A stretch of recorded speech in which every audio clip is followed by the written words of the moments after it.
Bueno, aquí estamos de regreso con la noticia que yo creo que es la del día. El señor Manuel Valdisón se va a Washington a quejarse de las injerencias de la comunidad internacional y va a contárselo a la comunidad internacional, lo que es todo un contrasentido o un rizo, como hacen los que pilotan.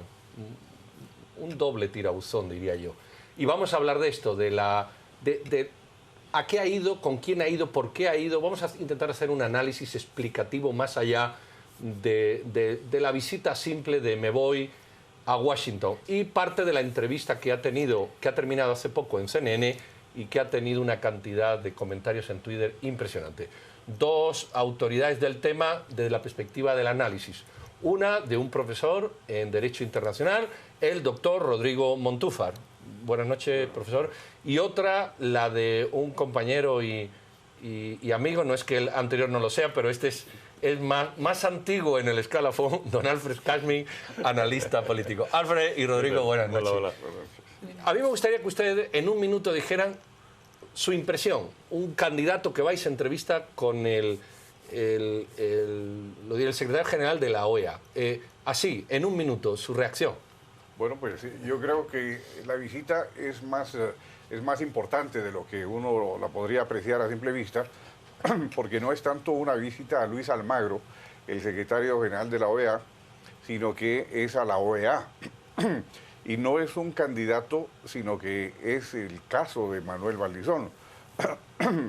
Recordemos que más importante que visitar al secretario general es lo que hay detrás de la OEA, que es la Comisión Interamericana de Derechos Humanos, que es un organismo extremadamente importante y que tiene competencia para prácticamente cualquier caso en el que se consideren violados los derechos humanos y admite peticiones individuales, que eso es la puerta de entrada hacia la Comisión Interamericana de Derechos Humanos.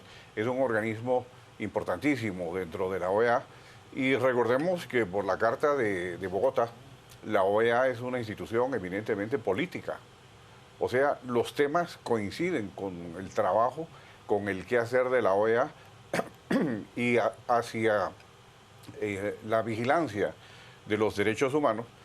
La Comisión Interamericana de Derechos Humanos es el organismo. O sea, yo considero que la visita del doctor Valdisón es una visita inteligente. Seguramente detrás de esa visita protocolaria hay algo más. Hay una queja. Alfred, ¿tu impresión? Y también debemos bueno, saber admitir que él está cabildeando, porque es un valioso capital político el disponer en determinado momento de una serie de votos que podrían decir a este hombre hay que protegerlo, ¿no? Le están quitando la silla de una segura victoria, y por lo tanto hay que protegerlo. Este hombre es un hombre claro, pristino. Las acusaciones que pesan sobre él son espurias y no son necesariamente con un contenido, digamos, suficientemente riguroso y grave como para que la verdad sea lo contrario. Entonces él está tratando de cabildear y naturalmente lo está haciendo bien. Yo creo que hoy le fue muy bien con Rincón, realmente arrinconó a Rincón. Yo creo que Rincón no se preparó bien, o no sé qué es lo que pasó, pero yo creo que él se defendió extraordinariamente bien, y hombre osado que es, también obviamente hizo su homework. Sabía que le iban a hacer preguntas. Esta cosa que sacó de un documental hace muchos años, le dijo, tú me estás haciendo la misma pregunta que me hiciste hace 4 años. Vamos. Y lo dejó muy mal. Ahora, cuando uno se va a Twitter y comienza a ver, vemos que hay un porcentaje altísimo de guatemaltecos que están atacando a Valdisón. Sin embargo, hay un tema muy importante, y es por eso que hoy los tenemos a ustedes dos expertos. Esto no es solo un berrinche de Valdisón, no es solo un show político de Valdisón. Estamos hablando entonces que lo que busca es que la Corte Interamericana de Derechos Humanos lo proteja, lo ampare. ¿Y qué repercusiones tendría eso en la política inmediata aquí en Guatemala? Porque esto es un panorama totalmente nuevo, y donde vemos que Manuel Valdisón cuenta con una asesoría de un experto conocedor de las leyes internacionales. Bueno, y él sabe que su vicepresidente está guindando de un hilo, ¿verdad? O sea, en cualquier momento le pueden decir que le dan antejuicio y en ese momento algunos expertos dicen que si en efecto pasa eso, él tendría que, pues no podría ser viable la candidatura porque es un binomio el que tiene que estar inscrito. Hay diversas enfoques legales en ese sentido, pero yo creo que el proceso electoral ahorita tenemos que verlo como que, bueno, la crisis completa del presidente, la vicepresidenta que ha renunciado, los diputados que han tenido que ser investigados, etcétera. Eso ha permeado de crisis todo el proceso electoral y lo ha llenado ahora de un peso crítico que se traslada con las acusaciones de la CICIG a los tribunales de justicia. Ahí en los tribunales de justicia gravita el epicentro real de político que puede irse para un lado o para otro. No se sabe qué va a pasar. Yo quisiera lanzar una pregunta tomando sus argumentos. Digamos que es una medida inteligente, estratégica ir a la OEA, pero las acusaciones no vienen de tribunales nacionales, evidentemente del Ministerio Público, pero está la CICIG es Naciones Unidas, a fin de cuentas. ¿Se puede crear ahí una lucha entre organismo internacional y regional? Por esto va a haber una supeditación. ¿Podrá extrañar la OEA, como ya hizo Chávez, e irse a CELAC u otras organizaciones?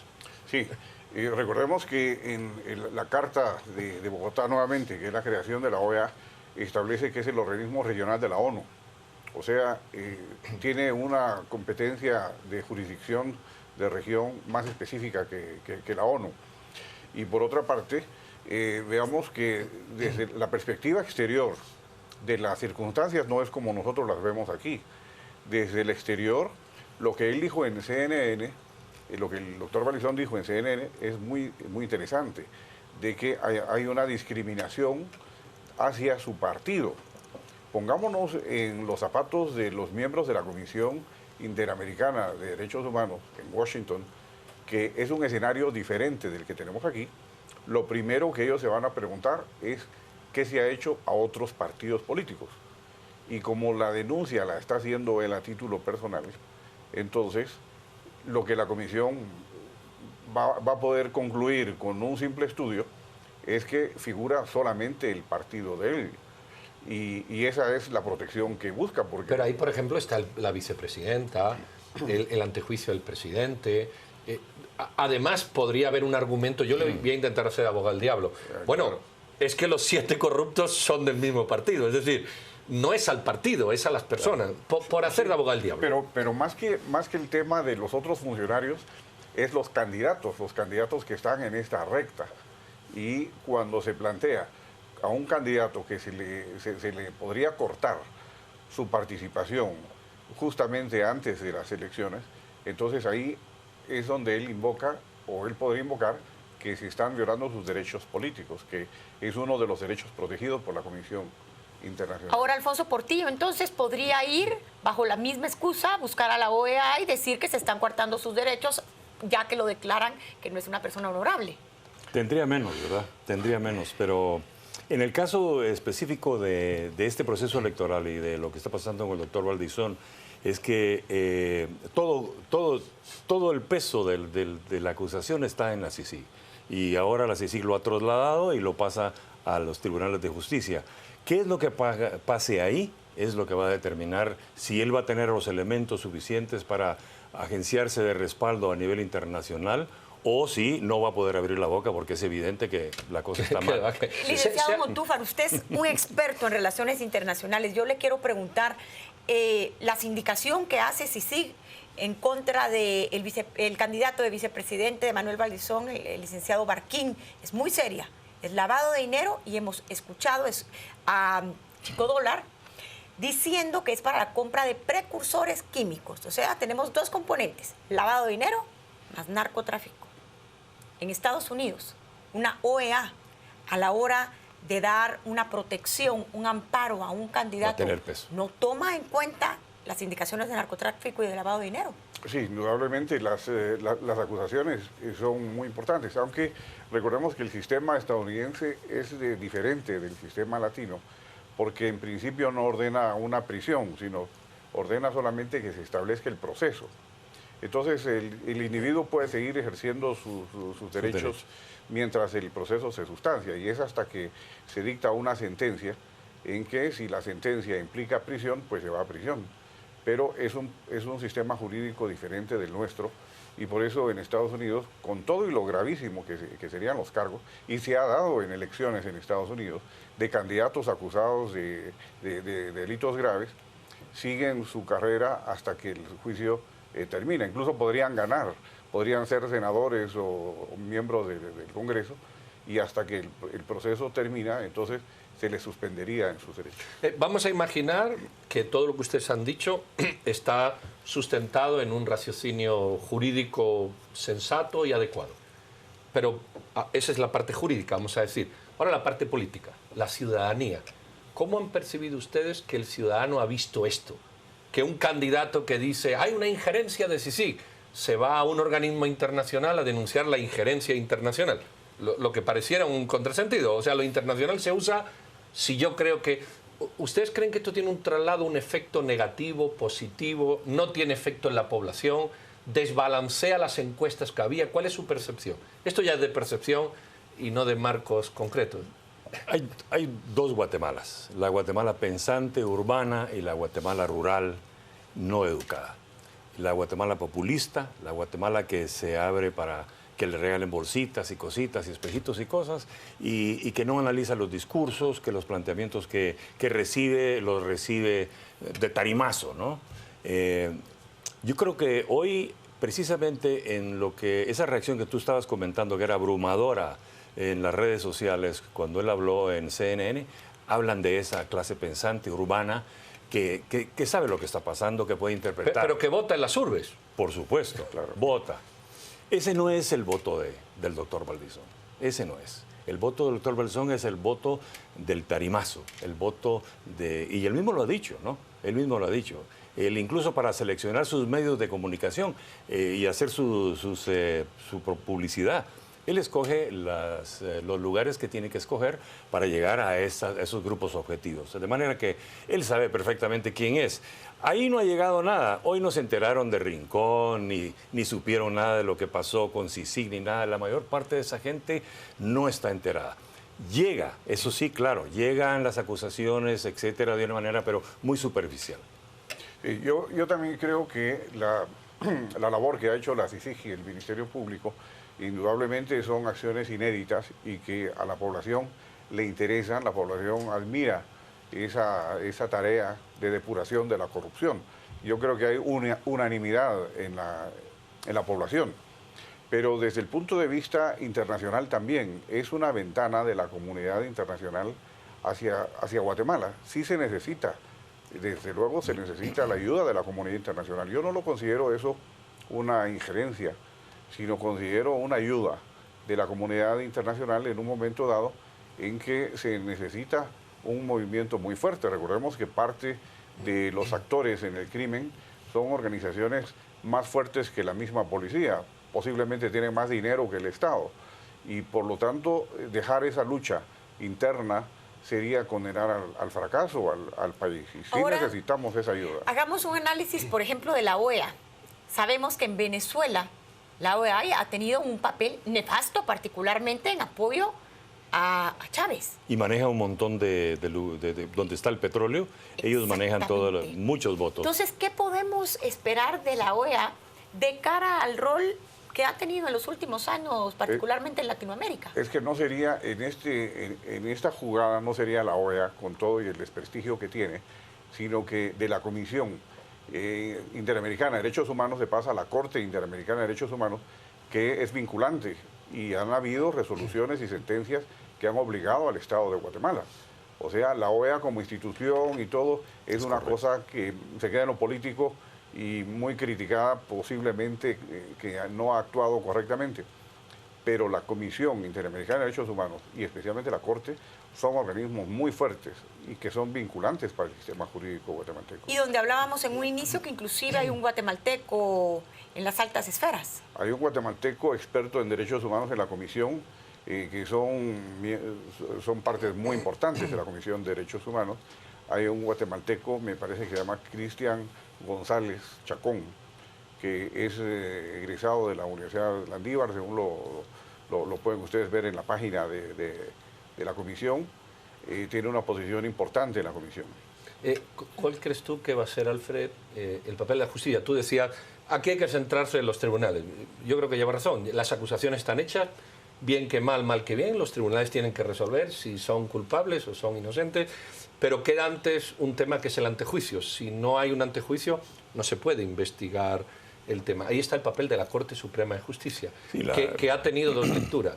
Fue electa por PP y líder, pero también ha sido contundente en algunas decisiones que la desbancan de ese direccionismo electoral.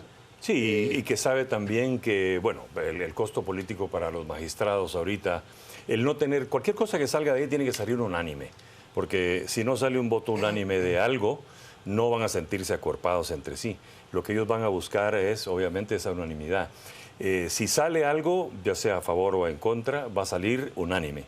Los 2 o 3 que voten a favor van a recibir una fuertísima reprimenda mediática, política, de todo, y mucha crítica, especialmente por el hecho de que el comisionado ha entregado de una manera muy concreta una serie de evidencias que él está diciendo, miren, aquí está el trabajo, ¿verdad? O sea, simplemente evalúenlo y hagan lo que tienen que hacer, pero aquí está todo. Y ahora, si ellos no lo hacen, bueno, sí van a haber repercusiones políticas. Hay una pregunta aquí antes de que Silvia haga la última. Ustedes están, no digo a favor o en contra de la CICIG porque eso no es la postura, sino ustedes reconocen que la labor que está haciendo el comisionado es correcta o al menos guarda unos parámetros de calidad suficientes, no ya en contra a favor, sino lo que está haciendo la persona, en breve, porque no nos queda nada. Yo definitivamente considero admirable la labor del comisionado Iván Velázquez y de la comisión. Creo que el país tiene que estar agradecido con la comisión. Habrán cosas que no le gusten y con todo respeto contra los órganos que han considerado una injerencia, yo creo que no es una injerencia, creo que es una cooperación importante de la comunidad internacional, de las misiones diplomáticas que apoyan. Se tiene que agradecer ese esfuerzo porque las instituciones en Guatemala son débiles. Lo hemos visto hace un momento con el Ministerio de Salud, y por el estilo estarán todos los ministerios, y las instituciones públicas son débiles y necesitan mucho apoyo. Apenas lo último para que tú digas tu opinión. Yo solo quisiera que hagamos un análisis de las últimas palabras de Valdizón en la entrevista. Si él llega a ser presidente, la CICIG continúa, pero sin Iván Velázquez. ¿Qué nos espera?